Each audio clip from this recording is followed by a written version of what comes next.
I grabbed something to try to defend myself. He then pulled his gun out of his waistband and shot it at me. I was so scared, I thought I was gone. Hello, my name is Andrea Lacey. I am 50 years old. I'm from Chicago, and it's my turn to testify.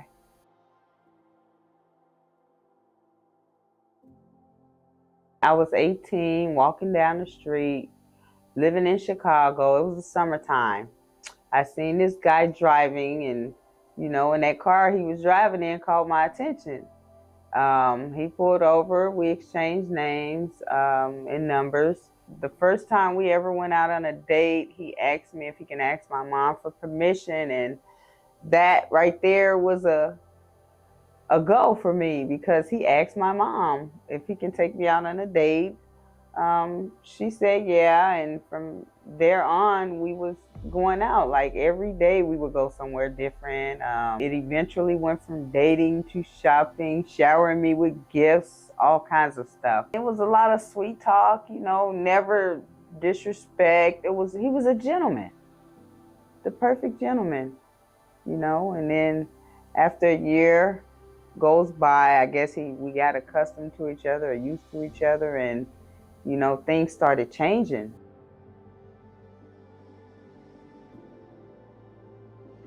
He became abusive and controlling. One day we were walking to the store and we were side by side, but there was a little space in between us.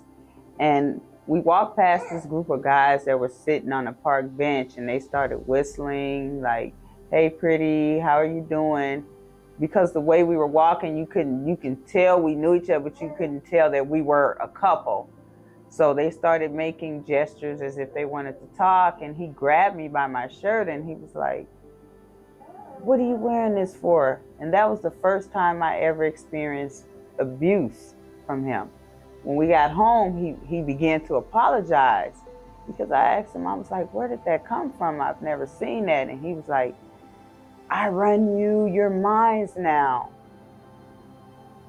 And I kind of looked like, what's going on? Like, I never seen this side of you before. And then he began to cuss me out, started calling me all kind of B words and telling me that I'm gonna start doing what he say do. And from there, the abuse just got worse and worse and worse.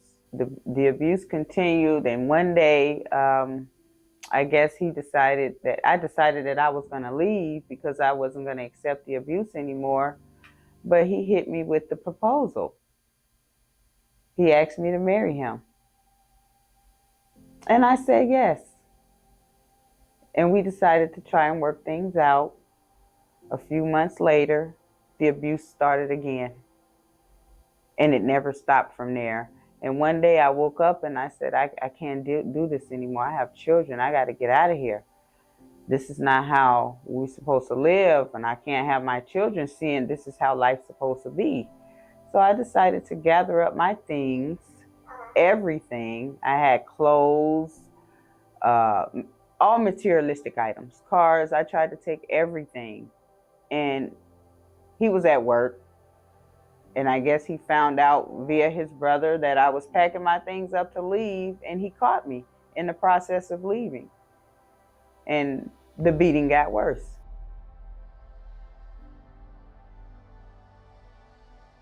One day he came home and he was upset about something that happened in the streets. I had nothing to do with it. And I knew then that it was finna happen again. So I was trying to get ready. I bought some water, and I didn't get the water boiling in time. And I don't know, something in his spirit must have told him that the water was for him. So he asked me, he said, "Are you boiling that water for me?" And I was like, "Oh no," which I really was boiling it to throw on him, but I told him no. And I told him it was for hot dogs. And he was like, "If I look in this refrigerator and it ain't no hot dogs in there, B, I'm gonna kill you." And I'm just praying, Jesus, Jesus, please let it be hot dogs in this refrigerator. Because if it's not, I'm dead tonight. He opened the refrigerator and there was hot dogs in there. That plan foiled. So I moved on to the next plan. I watched this movie called The Burning Bed. by Farrah Fawcett, where she was in an abusive relationship and the only way she could get out was to get rid of him. And I was going to do that same thing.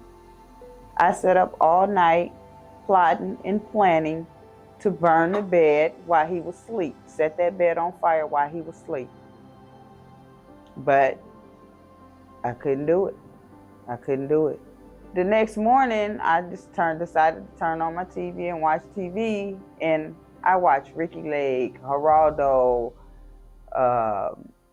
Jerry Springer, every talk show, Jenny Jones, literally Oprah Winfrey, every talk show that came on was about a mother who lost her daughter to domestic violence. 2 mothers said their daughters got punched one time in the head, and that was it. So I took that as in God telling me it's time to go, showing me a way out. There was another incident that happened where he came home from work upset about somebody cheated him out of some money, and the first thing he did was started hitting on me. I grabbed something to try to defend myself. He then pulled his gun out of his waistband and shot it at me. I was so scared, I thought I was gone. But when I opened my eyes, the bullet didn't come out the gun. It never exited the gun. The bullet was jammed in the barrel of the gun, and it was the barrel of the gun was damaged from the bullet, but the bullet never exited the gun.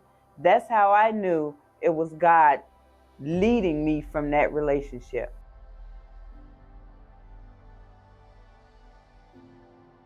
I made a couple of attempts to leave and got caught.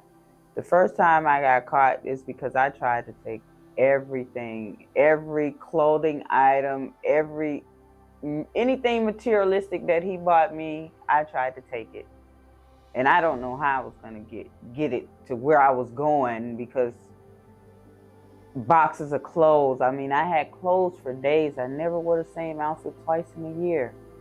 I had 5 cars, all paid for. So trying to be greedy and materialistic, it set me back. I got caught. So the next time I say, you know what? He can have it all. Have it all. And when that time came, I said, you know what? God is telling me it's time to leave. I got to listen to God. I can't heed God's warning. He's showing me something. So I decided to leave that day, the next day. But prior to me leaving the night before, I was plotting and planning again, and I was scheming, and I was saying, you know what? Before I leave, I'm going to write on the bathroom mirror, F-U-U-S-O-B. I hope you die for what you did to me. And I picked up the lipstick, and some say, put that lipstick down. And I'm like, he deserved everything, you know, and I just wanted to tell him off because I know I was finna leave and he wasn't going to see me no more.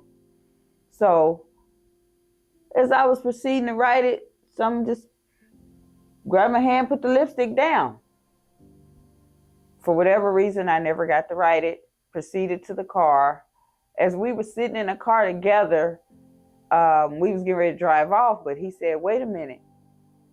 I left my wallet, and I was like, I'll go back in there and get it for you. He was like, no, I'll go get it because I have to pee. And it struck me right then and there. That was God. There's no such thing as something said this and something. That was God telling me not to write that, because had he had seen that, that probably would have been my last day. But plan went on as usual. I didn't write it, being obedient to God. He decided to go pee. When I left, I packed up a diaper bag. I had a Pamper, a little small travel wipe, and a bottle. Nothing else. When I left Chicago, I left with nothing but a diaper bag. We were going to pick up another car that he had in the shop, and that was my way out. I told him that I would drop him off to the car, and I would meet him at his mother's house, and then we'll hook up back then.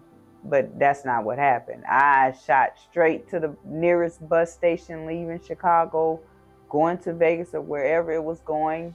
I drove my car, parked it in front of the Greyhound, I had the title with me and I signed it and said, whoever wants this car can have it.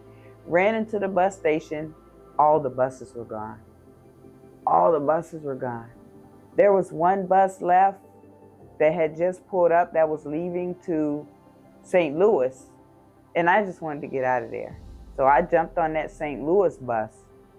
And when we got to St. Louis, there was a bus leaving from St. Louis going to Denver to to Las Vegas.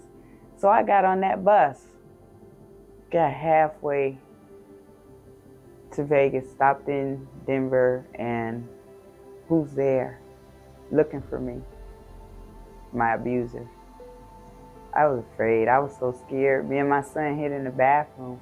My daughter was already, I had 2 kids at the time. My daughter was already living in Las Vegas with my mom. I had sent her ahead of time because I didn't want her to have to deal with the consequences of her mom being beat, you know.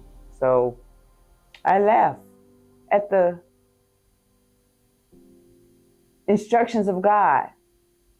Sometimes when we find ourselves in trouble, you know, God tries to get us out of it, and we be so caught up in our own self, we don't hear God. So he uses things like TV and sometimes other people to deliver his message to us. And God's message to me was get out. And he led me out, led me to Vegas 28 years ago. I never looked back. I never spoke a bad word about this man to his children. I never told my children what he did to me. Yep, 29 years later, I'm remarried. Thank God. God led me to my husband all the way from Chicago to Las Vegas. And I know it was God, because God spoke to me and he told me that this man was going to be my husband. Total opposite from the first marriage. Total opposite. My first marriage was behind money. God taught me everything. God showed me everything not to do, or what's not consisted of a marriage, something that he didn't put me in.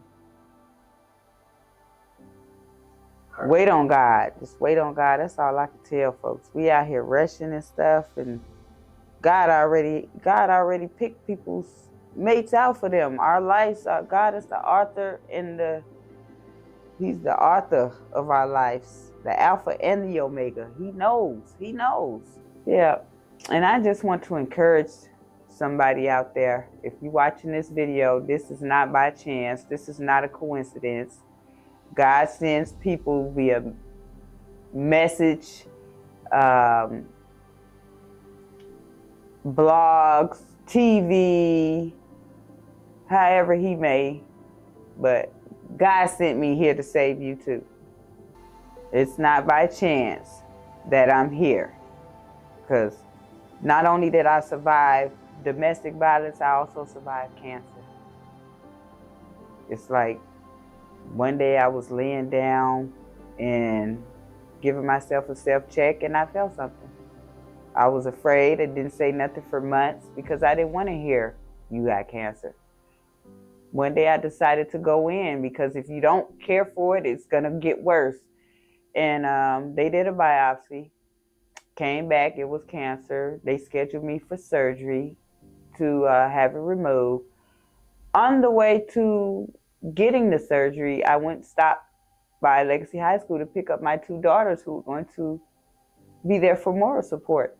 And pulled in front of Legacy High School, and the wheel fell off the car. Now I'm like 30 minutes away. My surgery scheduled time, I'm supposed to be at my appointment in 30 minutes. Now we got a delay. Once again, God delayed it because the wheel fell off. I felt as if that once I got to we had to call for a backup. I'm sorry, guys. We had to call for a backup ride to get me to my appointment because I didn't want to miss my appointment. When we got there, the doctor came in the room, assessed me, asked questions. He went back and he looked at the x-ray that I had taken the day before, because when you get surgery, prior to surgery, you have to take x-rays and you have to do blood work.